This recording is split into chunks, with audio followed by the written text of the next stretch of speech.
Salut les copains, très bienvenue dans cette nouvelle vidéo qui fait suite à celle d'hier. Alors on continue notre petite plongée en immersion dans l'Octogone et cette fois-ci, je suis allé voir un stand un petit peu particulier parce que ça parle wargame, ça parle un peu moins peinture, mais c'est pas pour autant qu'on va pas en tirer des enseignements.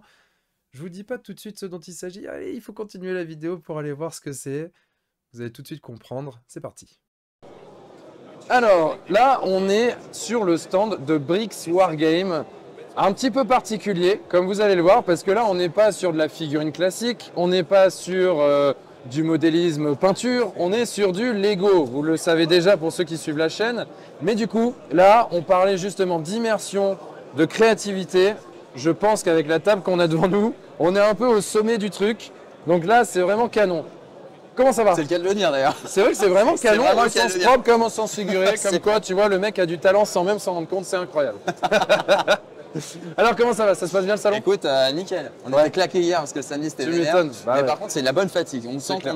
on cravache, mais par contre, c'est génial. L'ambiance Trop est bien. bonne et l'énergie est bonne. Alors du coup là, justement on va parler d'immersion, de créativité, on va parler de ta table ici qui est incroyable et de comment tu réfléchis à une table comme ça, parce que c'est un petit peu le sujet de la vidéo. Ouais. Arriver finalement à laisser parler sa créativité. Et là, je trouve que on est en plein dedans. C'est-à-dire que là, on voit bien que c'est pas un kit fait par Lego, clé en main. C'est vous construisez ça, vous avez ça. Il y a un peu de réflexion. Comment tu fais justement pour adapter du Lego à du jeu, construire une table qui est jouable, qui soit intéressante, qui soit immersive, qui soit pertinente, cohérente. Comment tu réfléchis à tout ça? Oh putain, ça va être dur d'être succinct. Ouais, Parce que je finalement, sais. tu as traité plein d'éléments intéressants. C'est d'où vient l'inspiration, comment le modéliser. Sachant que moi, je modélise avec des Lego, mais pas comme des gens qui exposeraient simplement, mais vraiment pour pouvoir jouer dedans. Donc il y a Ouais. vraiment des notions, comment accéder à un endroit, quelle hauteur doit faire le décor. Et Et c'est ça, ça. c'est ce qui me passionne Ah ouais. le plus. Vraiment. C'est tout l'intérêt finalement de notre passion. Ouais. C'est-à-dire que ça doit être beau, Ouais. mais ça doit Ça doit être surtout jouable. être jouable. Et ouais, et Et ça, donc du c'est- coup, comment tu fais quand on est sur du Lego comme ça? Déjà, l'avantage du Lego, c'est que tu peux absolument tout faire. Il y a un dicton dans la communauté Lego qui dit LTEP. En Lego, tout est possible. Pour le coup, c'est vrai. Et en Lego, tout est faisable. Donc là, pour le coup, soit l'inspiration, elle part d'une table de wargame. Souvent, je m'inspire des tables de wargame habituelles pour trouver une idée que moi, ensuite, je modélise avec mes pièces. Soit je pars d'un set officiel que Lego a commercialisé et je le réadapte, je le complète avec mon propre matériel et j'en fais une table de jeu. Alors là, je fais un raccourci. Mais il y a une phase de réflexion sur quelles sont les différentes zones que je veux apporter. Est-ce que je veux une zone ouverte, une zone un peu plus restreinte, on va dire, comme ici avec le fort qui est basé sur le set de l'Eldorado Fortress. Et après, quel type d'univers est-ce que je veux développer? Est-ce que je veux faire un endroit maritime? Est-ce que je veux faire une zone tropicale? Est-ce que je veux faire une planète dans un univers science-fiction? Parce que finalement, le choix de l'univers va tout de suite impacter les couleurs des pièces que je vais utiliser et la façon en fait de donner aussi du relief au plateau de jeu. Pour aller dans les grandes lignes, en tout cas, c'est comme ça que ça se présente. Ouais, parce que j'imagine que mine de rien, voilà, là il n'y a pas de peinture à proprement parler, même si j'imagine que c'est possible. C'est possible. Après, attention, la communauté Lego, c'est très, c'est un peu précieux sur fais ça. pas ce que tu veux. Ah non, Tu fais pas ce que on tu colle veux. pas, on coupe pas, on peint pas. Et encore peinture, ça reste plus accepté Ouais. que le reste. Mais bon.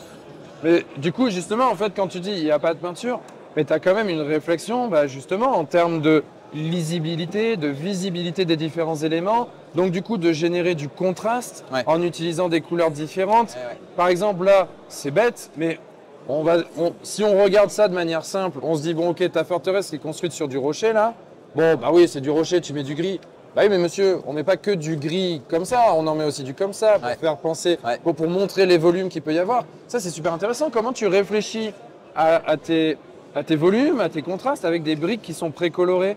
Est-ce que tu as une manière de faire qui pourrait peut-être même inspirer les gens de la figurine finalement? En fait, c'est l'inverse qui se passe. C'est plutôt les gens de la figurine qui m'inspirent ce genre de choses. Ouais, c'est parce qu'on est les meilleurs, c'est tout. Mais alors, je vais donner un exemple, c'est pas basé sur ce plateau-là en particulier, mais ceux qui me suivent et ceux qui iront sur ma chaîne ou même sur ma page Facebook, ils découvriront un plateau volcanique que j'ai fait et qui à chaque fois cartonne parce qu'il a vraiment plusieurs couches et tout, il y a vraiment une coulée de lave au milieu.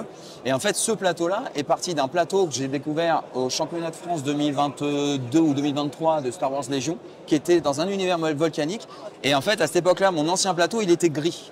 Ok. Avec de la lave. Et en fait, ce plateau-là que j'ai découvert, j'ai fait on a l'impression qu'il y a de la vraie lave. Comment ça se fait? Et en fait, c'est tout con, c'est parce que c'était pas du gris mais du noir. Et le contraste était du coup forcément beaucoup plus fort.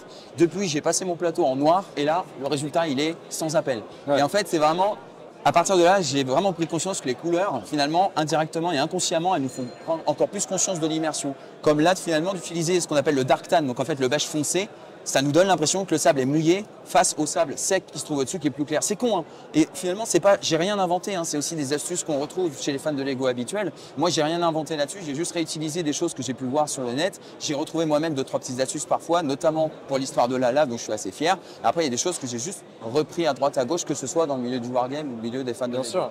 Non, mais c'est hyper intéressant parce que là, tu vois, tu parles de, on met des plaques un peu plus sombres sur des plaques plus claires. Du coup, on voit que le sable est mouillé. Ouais. Bah ça, mine de rien, tu veux faire la même chose chez toi en peinture, Ouais. avec des textures que tu vas peindre différemment.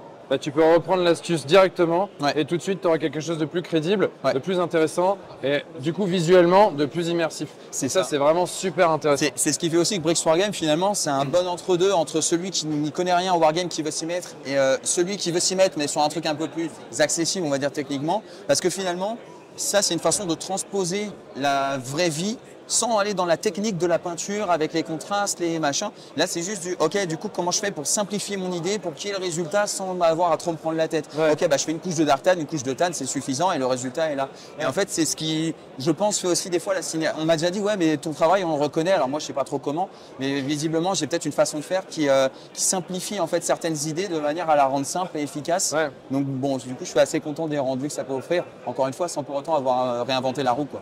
Ouais, non, mais c'est vraiment cool. Bah, en fait, ça me fait penser un peu voilà, des techniques qu'on peut retrouver en peinture, du cel shading ou du truc comme ça, Ouais. où finalement on simplifie les volumes, on simplifie le nombre de peintures pour simplement rendre des effets de volume. Et on retrouve un peu ça, je trouve, ici, bah, simplement voilà, en ayant une feuille différente sur ton palmier, en ayant cette différence de teinte de sable, ou même en ayant des différences dans les grilles de la façade rocheuse. C'est ça. Ou en ayant un gros bateau, parce que ça fait plaisir d'avoir un Pour gros le coup, bateau. celui-là, il n'est pas de moi parce que c'est un set officiel que j'ai juste un peu modifié. Après, ce qui est intéressant aussi, c'est que tout cet aspect technique et astuce de montage, ça vient se mixer aux contraintes que moi j'ai avec mon jeu, mais aussi avec ma logistique de Bien transport. Parce que là, tu vois, c'est un gros plateau qui fait facilement 1,20 m par 80 cm, sauf que tout ça, ça rentre pas dans une seule caisse. Et en fait, de base, moi, j'avais déjà l'envie de faire des plateaux qui soient modulaires, qui puissent être déplacés, qui puissent être remaniés, remis autrement, qui puissent être facilement transportables. Ce qui fait que toutes mes plaques, elles sont individuelles et elles se connectent aux mêmes endroits. Donc ça, il faut y réfléchir. Et parfois, ça impose des contraintes de pièces. Et du coup, il faut mixer la contrainte de pièces, la contrainte logistique et la contrainte de technique et de rendu. Donc c'est ça qui, moi, je trouve passionnant. C'est comment réussir à avoir un rendu qui soit facile à transporter, tout en ayant la liberté aussi de créativité, quoi. Ouais, bah, complètement. Bah, de toute façon, encore une fois, les mêmes contraintes qu'on retrouve sur les wargames, on va dire, plus habituels. Bah, typiquement, avec des tables qui vont s'interconnecter parce que bah, on n'a pas forcément 1,80 m sur 120 chez soi pour stocker une table. Oui, c'est donc clair. du coup, on fait des plateaux modulaires. Ici, c'est pareil, on retrouve exactement les mêmes contraintes. C'est super intéressant. Après, l'aspect plus accessible que moi j'y présente sur mon travail, c'est les tapis du coup que moi j'ai développé pour ma boutique. Parce qu'il y a l'aspect financier derrière. Un plateau comme ça peut coûter cher. Là, on est sur un plateau qui vaut entre 300 et 400 euros au total. Donc ça fait un gros budget. Il faut les pièces, la technique et aussi le temps. Donc derrière, quelqu'un qui veut juste, on va dire, mettre du temps sur des décors plus restreints, mais tout aussi efficace, il prend un tapis et par-dessus, le rendu 2D, 3D qu'on retrouve aussi dans les wargames, on va l'obtenir avec Bricks Wargame. Et l'avantage, c'est que là, les décors, on les crée soi-même de toutes pièces. Et on va pouvoir, à plus petite échelle, retravailler sur les mêmes types d'astuces avec l'assemblage de couleurs, la façon de le poser pour que ça tienne debout, etc. Et ça, je trouve, c'est un autre aspect qui vient se compléter et qui est tout aussi passionnant. Bah, écoute, c'est super. En tout cas, je te remercie. Merci à C'est toi. hyper intéressant. Je vais te laisser profiter de la fin de ce salon et de t'occuper de tous les gens qui viennent jouer. Bah, En tout je cas, suis bien merci accompagné. Ouais, j'ai vu ça, des j'ai copains vu ça. qui sont Ça vraiment fait plaisir. super. Ouais. L'accompagnement est top. Bon, écoute, merci Merci à à toi. toi. À bientôt. Ciao. À plus.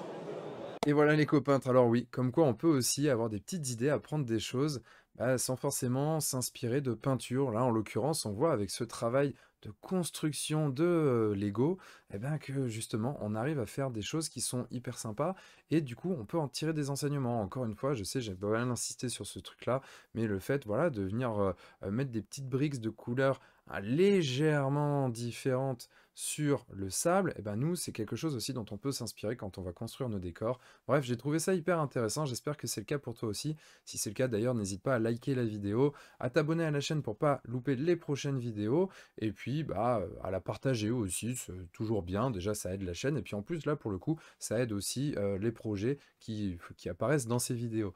Donc voilà, moi je te dis à demain pour la prochaine vidéo qui va continuer cette plongée immersive dans l'Octogone, et bien sûr, d'ici là, n'oublie pas de mettre des couleurs dans ta vie. Salut!